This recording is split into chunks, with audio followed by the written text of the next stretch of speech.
이렇게 이렇게. 네, 저부터 할게요. 그래서 소멸자.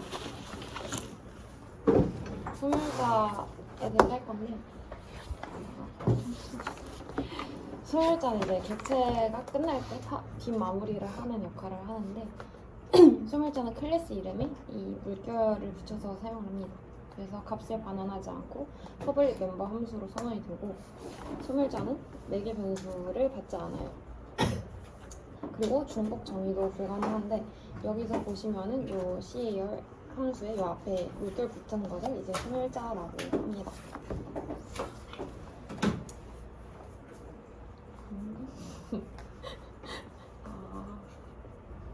할 수 있는 거예요. 그래서 이걸 보시면 이 디스가 있는데, A1은 멤버 함수에서 and A1을 의미하는 포인터랑 A2의 함수 멤버 함수에서 and A2를 의미하는 포인터 이렇게 두 개를 사용하고 있는데, 자, 그럼 이제 디폴트 소멸자에 대해서 하자면 이제 사용자가 소멸자를 정의하지 않았을 때인데, 그러면 디폴트 소멸자가 자동으로 삽입이 돼서 호출이 되게 됩니다. 여기서 보면은 여기 소멸자가 정의가 안 되고 있는데, 여기에 물결, 타임 이렇게 해서 사용이 됩니다. 그래서 동적 할당을 받은 메모리를 반납하는 소멸자는 메모리 누수를 막기 위해서 반드시 필요하고, 그래서 이 초기화 리스트까지 가보자면 생성자에서 멤버 변수를 간단하게 초기화할 수 있는 형식인데, 선언과 동시에 초기화되어야 하는 변수들은 초기화 리스트로 만들어서 초기화를 할 수 있습니다.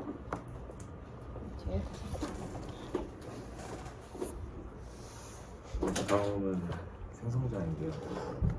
생성자는 저희가 처음에 자동차만 보시면 자동차를 디자인하려면 일단 보안이 있어야 되고, 그 다음에 생성자가 있어야 되듯이 생성자도 딱 그런 역할을 하고 있는데, 그래서 객체의 일생은 객체가 생성이 되고, 그 다음에 생성자가 만들어낸 다음에 객체를 사용하고, 그 다음에 방금 설명한 소멸자가 나타나면 객체의 허리가 발생됩니다. 그래서 생성자의 특징은 이제 클래스 이름이랑 동일하고요.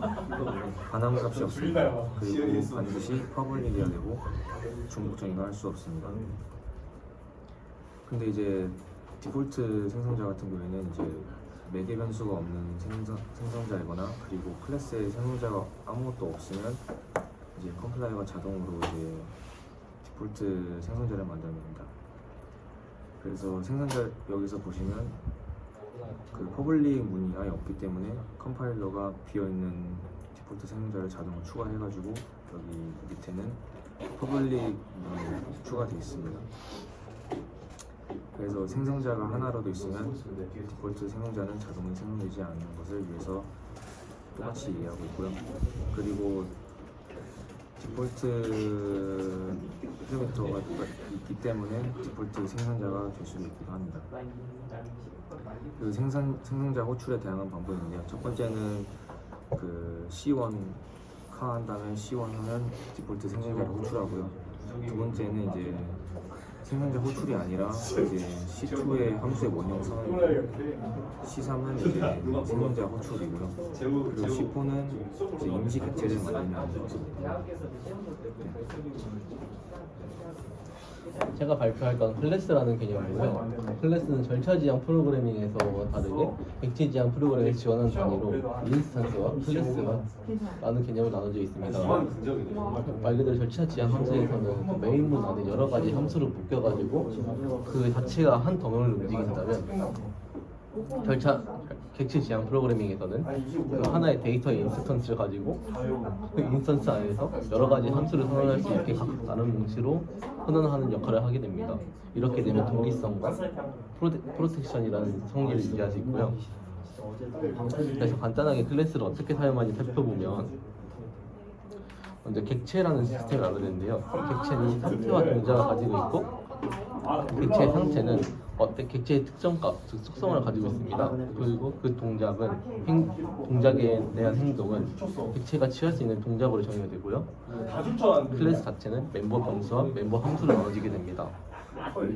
외운 제가 이 밑에 PPT를 보다 보면 클래스 정의를 보고 보다 보면 보이드 스피드 업 같은 경우는 이제 멤버 함수로 정의할 수 있고요. 퍼블릭 한 다음에 밑에 변수 선언하는 거는 멤버 변수라고 볼 수 있습니다. 객체 사용하는 방법은 아래 PPT와 같이 이제 클래스 저희가 마이카라고 썼으니까 마이카 한 다음에 뒤에 저희가 붙이고 싶은 변수 하나 하고 아무런 변수를 선언하면 이제 클래스를 선언한 것이 되고요. 포인터 또한 이제 객체 또한 클래스로 선언을 하고 클래스는 포인터 또는 레퍼런스로 사용할 수 있습니다. 크게 만들어. 애들 다 방해 그냥. 소리 크게 또 해볼게. 하고 와. 그래서 우리가 이제 여기 강의 명분이 스트링이다 보니까 스트링 클래스를 이제 간단하게 살펴보게 되면은 제가 처음에 스트링을 선언을 하고 스트링에 대한 여러 함수를 볼 수 있는데요. 저희가 평소에 점을 찍거나 아니면 이제 std 그다음에 콤마 한 다음에 이제 선언을 한 것도 클래스 일부라고 볼 수 있고 이제 저희가 사이즈나 여러 가지 편하게 사용할 수 있는 것도 이제 저희가 대체지향 프로그래밍 언어에서 볼 수 있는 이제 특이한 그리고 가장 편리한 기능이라 볼 수 있을 것 같습니다. 저는 멤버 변수 설명할 건데요. 그래서 멤버 변수는 클래스 안에서 근데 그 멤버 함수 외부에서 정의되는 변수이고 이 멤버 변수는 그 함수 안에서 어디서나 선언을 할 수 있습니다. 근데 이제 접근제어자가 프라이빗하고 퍼블릭으로 나눠지게 되는데 프라이빗은 이제 전용 멤버로 클래스 안에서만 사용을 할 수 있고 퍼블릭은 클래스 밖에서도 어디서든지 사용할 수 있는 함수입니다. 근데 이제 이런 퍼블릭이랑 프라이빗을 지정하지 않으면 디폴트 값으로 프라이빗이 돼가지고 그 함수는 이제 멤버 함수 밖에서는 사용을 할 수 없고요. 그래서 선언을 해줘야지 퍼블릭하게 사용을 할 수 있습니다. 그래서 여기 5페이지의 예제를 보면 이 스트링 네임이랑 이 셀러리 정수랑 에이지 정수가 프라이빗으로 선언이 되어서 밖에 있는 메인 함수에서 사용을 하려고 할 때 이렇게 프라이빗 변수라서 오류가 나는 거를 확인을 할 수 있고 이 getName이랑 getAge는 퍼블릭 변수라서 메인 함수에서 사용을 할 때도 오류가 나지 않고 잘 작동이 되는 걸 볼 수 있습니다. 그리고 이 접근자와 설정자가 있는데 이 get하고 set은 항상 세트로 묶어서 사용을 해야 되고 get 함수는 이 멤버 변수의 값을 반환을 해주고 이 set은 멤버 변수의 값을 설정을 해줍니다.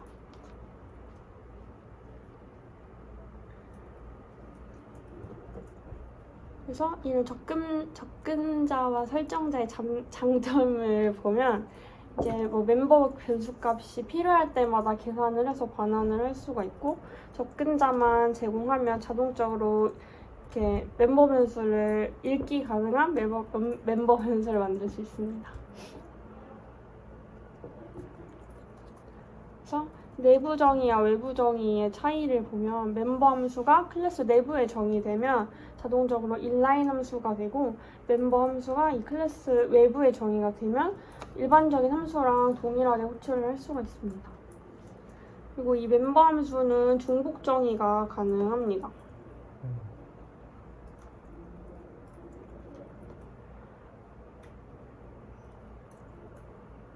네, 여기까지 하면 될 것 같은데 아직 1분이 남아가지고 그럼 간단하게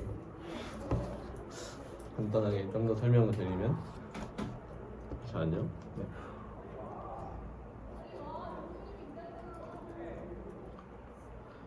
이제 클래스의 특수성에 대해서 조금 더 얘기하면은 이제 클래스 같은 경우는 저희가 흔히 알던 이제 변수, 파이썬과 다르게 변수만 선언 가능한 게 아니라 그 스트럭트, 즉 구조체를 묶인 어떤 특정한 변수 또한 클래스 안에 넣어가지고 이제 오버라이딩 할 수 있는 기능을 예를 들 수 있는데요. 이런 특성 때문에 이제 함수 자체가 좀 더 이제 객체 지향 분석에 좀 더 가깝게 잘 설계되는 그런 특성 또한 있었던 것 같습니다.